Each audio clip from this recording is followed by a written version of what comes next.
Genesis keeps cranking out the hits. It's the 2025 GV80 Coupe, the two-row fastback version of the mid-size three-row GV80 that we've loved for so many years. And for this model year, there's a lot more style, more technology, a completely redesigned dash. You're gonna really like what you're gonna find in here. And guess what else you might not like? A price approaching $90,000. But I'll tell you why this car should be on your radar. German SUV coupes are all on notice. The BMW X6, Mercedes GLE Coupe, the Porsche Cayenne Coupe. We've tested most of these cars over the years, and now Genesis is in the game with a two-row version of the GV80, which was brand new for the 2021 model year. We've tested that one, and now we're very excited to get behind the wheel of this one, which promises to be a lot more lively. The front end of any new Genesis is very distinguishable. Some people might think this is a Bentley Bentayga. I think it looks a whole lot better. And how you can tell the GV80 Coupe from the regular GV80? Those four cutouts underneath the pentagonal grille, the fact that the lattice work here, those diamond works, they're not double lined, they're single instead of what you'll find on the bigger GV80, and more aggressive air intakes on the side. They are not fake. There's actual cutouts here for the radiators. And the bottom intake doesn't have any extra trim. These are very subtle tweaks, but it looks really good. And the hood has that nice crease to it. The Genesis wing badge, which does look like Bentley or Aston or the old Chrysler logo, that might not be the best feature of any Genesis model because it comes across as a bit generic, but the face of this car is gorgeous. The double bar LEDs, which serve as running lamps, turn signals, and all these new headlights. There's a lot more of them. They're more jewel arranged.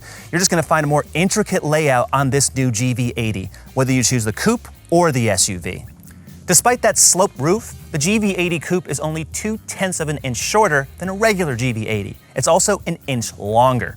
The dimensions really are so good as they were. All the proportions on this SUV look more elegant. If you look at a Mercedes GLE Coupe, an X6, a Cayenne Coupe from Porsche, they all kind of look stubby and really kind of grotesque in some ways. They're too large. This car is proportioned so well, and it looks more like a G80 sedan, which is extremely elegant. That's what Genesis is going here for. So from the front, it looks like a regular GV80. From back here, it looks like something more unique. And you'll also notice unique wheels. These are 22s, 20s come standard. They are different designs than on the regular GV80 and also unique colors. This one is bearing blue. I love how it looks, kind of that grayish bluish look that's very trendy these days. Looks pretty nice here. The GV80 Coupe has slightly longer upper taillights that with the lower taillights form this trapezoid shape in the middle of the tailgate. The lower section of the bumper around the license plate also echoes that same shape, and you're not getting that on the regular GV80. There's also black fins on the side. They're not air cutouts, but they do look sportier, especially with the integrated chrome quad exhaust tips on there. That's how you can tell this is the GV80 Coupe. More than anything, these elements make the GV80 Coupe sexy. It is difficult to do a big SUV like this and chop it down and make it look smooth. But Genesis took all the character lines from the G80 sedan, which really slopes down like an Audi A7. It's got that fastback design. They just raised the roof point a bit.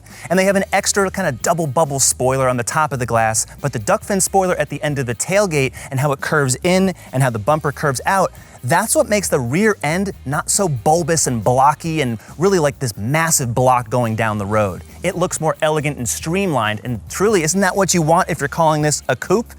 I think so. Unlike the regular GV80, Genesis throws out the base 4-cylinder engine. Can't buy it. Instead, it's the best one, the 3.5-liter twin-turbo V6, 375 horsepower. Or if you choose this one, which looks the same, it has the electric supercharger added on top of that with a 48-volt mild hybrid system, adding a bit more power, up to 409 horsepower. 8-speed automatic is standard. Also, a limited slip rear differential is also standard, where it's optional on the 3.5T versions of the GV80. Now, given all of that performance from that engine, well, the fuel economy is rather bad. On the regular non-hybrid version, you're gonna get around 16 city. Those numbers jump up when you're choosing the E-Supercharger model, but not substantially. There's the same amount of headroom and legroom in the front seat in the coupe as there is in the regular GV80. And in many ways, to me, this feels like a taller G80 sedan. Every new GV80 now comes with a 27-inch OLED screen and a brand new dash. The carbon fiber is exclusive to the coupe, but you'll find heated center armrest. That is also really nice. A massaging driver's seat, exposed cup holders, and volume and tuning knobs. Welcome changes. Inside the coupe, you're gonna find more ambient lighting than you ever did before. Special stitching on the seats, a D-shaped steering wheel. It's a little sportier, especially with this carbon fiber trim. The GV80 Coupe, well, it's got 0.8 of an inch less headroom, slightly less shoulder room, like a 1/2 inch. Otherwise, the legroom is the same. There's plenty of cutouts here. It does not feel cramped. Plus, on this trim, power, heated, cooled, 3-zone climate. You don't get that in most SUVs. With style, you're always going to sacrifice space. There's 30 cubic feet behind these seats, 62 when they're folded. The numbers are definitely less, a lot less than the standard GV80, but the power reclining seats still remain. So from back here, you can easily access all of the space, and well, you don't have to lift a finger. I don't even have to press that. It goes on by itself. There is no lacking for power, and it's very telling that Genesis put the twin-turbo V6 as the standard engine. There's no 4-cylinder option. Maybe later. But this one, as it's equipped with 2 turbos and an electric supercharger, I feel it's pulling pretty hard, but I also think that Genesis is holding back on purpose. Because whenever the Magma trims come out, the Magma is going to be their sport versions. Kind of like how N is to Hyundai, Magma will be to Genesis. And I think they've easily got over 500 horsepower in this engine. Totally do. But even as it's tuned right now, it feels gentle on a cruise, punch it in mid-range, and there's plenty of torque. The 8-speed automatic shifts quickly. Now in past Genesis and Hyundai models, using an 8-speed transmission for rear-wheel drive based models that they've had, they haven't all been very good. But the tuning here is great. And there's a Sport Plus mode on the GV80 Coupe. That's the car doing the rev match downshifts, not me.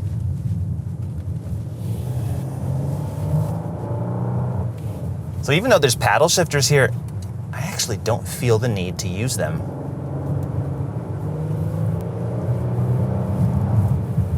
Sound quality is also impressive. Not as great as the inline 6s that you'll find in a BMW.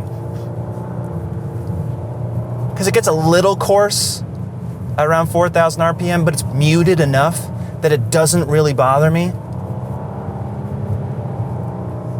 It lets you know it's working, but it's never too annoying, and that's important in a luxury car. This is not meant to be the high-performance version of a GV80.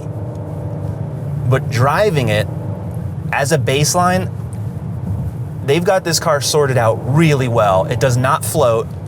It's got an adaptive suspension with a forward camera that's supposed to read the surfaces so it can automatically adjust the dampers to the road. But however they've got this tuned, in any mode, it feels very, very planted, very controllable. Honestly, I like the steering better than the BMW X6. Doesn't feel as numb to me. And this car is 5,000 pounds, but truly it shrinks around you. Just surprisingly agile, really is. Their chassis tuning is honestly right up there with a base X6, absolutely. Is it going to chase down the M versions or Mercedes AMGs? No, at that point it won't. But that's okay. It's not priced like that. This is priced like a fully loaded base trim. Even if you were to get into a Porsche Cayenne Coupe, you don't have as good of an engine, truly. Doesn't look as good. And truly, I don't think it'll drive quite like this. For the money right now, the money's high on this car. It's almost $90,000 on a Genesis SUV. But just taking it around turns like this, it just feels natural. It just sticks. It absolutely does.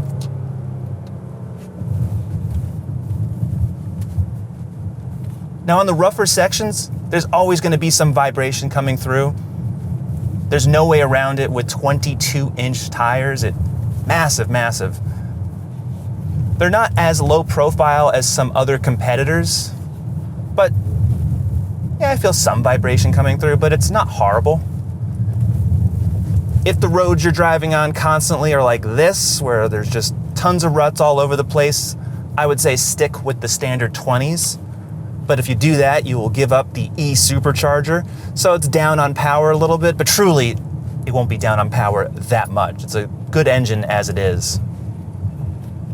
The GV80 Coupe is delivering the blend of comfort and performance in a perfect way, and I was not expecting it to do that. When I've driven the regular GV80, that was years ago when it came out. You can watch our 2021 review. And while that car was quick, I never felt that the chassis fully was exploited to really carve out the level of performance that, say, others like an X5 or a Mercedes GLE or an Audi Q7 deliver right out of the box.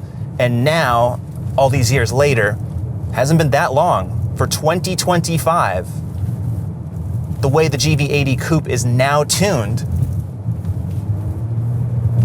and also most likely how the regular GV80 is tuned with the 2025 refresh, this drives a whole lot better. It's like Genesis has absolutely taken lessons from the competitors, applied it, and that's why they can charge the money they're charging, truly. If you think that $87,000 is too much, before you do, get in the car, see it, smell it. It smells incredible in here. And drive it. And drive it back to back with all of the German competitors, because this is not a regular car. You're shopping for an SUV coupe, a mid-size one, that is not a regular SUV, right? You pay more for less space, but I think you'll be very pleasantly surprised. I've been driving Genesis models since the start, and this one, even though it's testing my nerve here with these prices, the more I'm driving it, I do feel it's worth it. So when you're in Sport Plus mode, it'll actually yank on the seatbelt, which it's doing right now, and then if you really hit the brakes hard, it also just tightens you. Not expecting that, but the brake feel is excellent. The whole car feels very hunkered down. I just wish that I could change the setting to lock these pre-tensioners, or whatever they call it, because this is just a little too much in Sport Plus mode. This screen is entirely uninterrupted, so you get the instrument panel flowing into the infotainment, which a lot of cars will have a similar size screen, but they divide them, so you don't actually have one screen. This is kind of nice, so you can show the navigation all the time. It is starting to rain and thunder, that's why the graphics are there. That's kind of cool. And if you use the thumb wheel here, it's a little thumb sensor really, you can see more information, swipe up and down, change that so it's basically showing more of the map. And what's also nice, there's these touch sensitive, I wish they were actual buttons, but they are there. So you don't have to use the touchscreen for absolutely everything. There's also the rotary controller. So there's many different ways to interact with this system. And all of these modes I was just showing you can also be selected here. If, for example, you'd prefer analog gauges, you can do that and add a tachometer. I just have to change that gauge layout. There it is. You can add a clock or take it off. It's kind of neat. All sorts of fun stuff with a digital display, right? Including the ability to adjust the typeface size. Look at that. How many times have you gotten into a car and you can't read it, or you find it's too large? Well, here you can actually change it. That is a fantastic feature. Most automakers need to do that. Other nice features, the blind spot cameras on either side. Hyundais and Kias have this too. It's a fantastic feature. Elsewhere, plenty of ways to interact.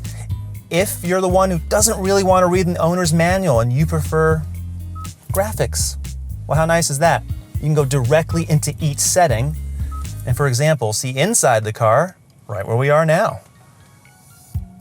Say I want to adjust the seat.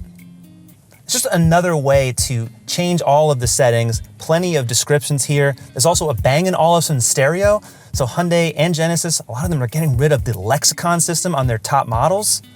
Bang & Olufsen, pretty nice, more expensive. There's also plenty of other apps, Amazon Music, Sirius XM, all the usual stuff here. And it's just so many tiles. Now, Mood Curator, this is sort of like the energizing comfort system that Mercedes-Benz has used. There's also a perfume feature inside the car as well. So all of that is definitely taken from Mercedes. I don't even want to demo this because it's just silly. It's gonna play preset music and lighting. You can do that at home, folks. You don't really need this. But the seat, that's pretty nice. I can adjust the passenger seat and either of the rear seat backs right from the touchscreen. And the driver's seat will automatically start to massage after a preset amount of time, so it will help you essentially from being achy. My back aches right now, so I like that. That's a very nice feature to have. Now, overall, this system, really cohesive, plenty of graphics, very sharp. I just like it. The 2025 Genesis GV80 Coupe starts at $79,950. That's over 20 grand more than a standard GV80, but that's because it comes fully loaded with the bigger engine. And there's only 2 trims. There's no options except for extra charge paint. So the car you see here with destination, the E-Supercharger and the 22-inch wheels, $87,750. There's only a handful of true competitors. The BMW X6, we tested one that cost just as much as this GV80. The Mercedes-Benz GLE Coupe, we tested an AMG, which was way more expensive. And the Audi Q8, which does cost less than the Genesis to start. Plus, you can't forget the Porsche Cayenne Coupe, but at that high price, you don't even get the power that the Genesis has. And there's 5 years of warranty and 3 years of maintenance. Luxury SUV coupes should make you feel special. And right now, the Germans are the only ones playing in the segment. So Genesis hopped in and they've out-designed them and performed just as well on the road and inside the car. The technology's great, it feels great, and just look at the thing, honestly. For 90 grand, yeah, that's a lot of money, but Genesis is just killing it, and guaranteed you're gonna get stares everywhere you go with a car like this, and that is the point of it, right? So for more details, go to CarGurus.com, shop online, and subscribe to our YouTube channel. We have plenty of Genesis reviews and other luxury SUVs all the time. We'll see you next time.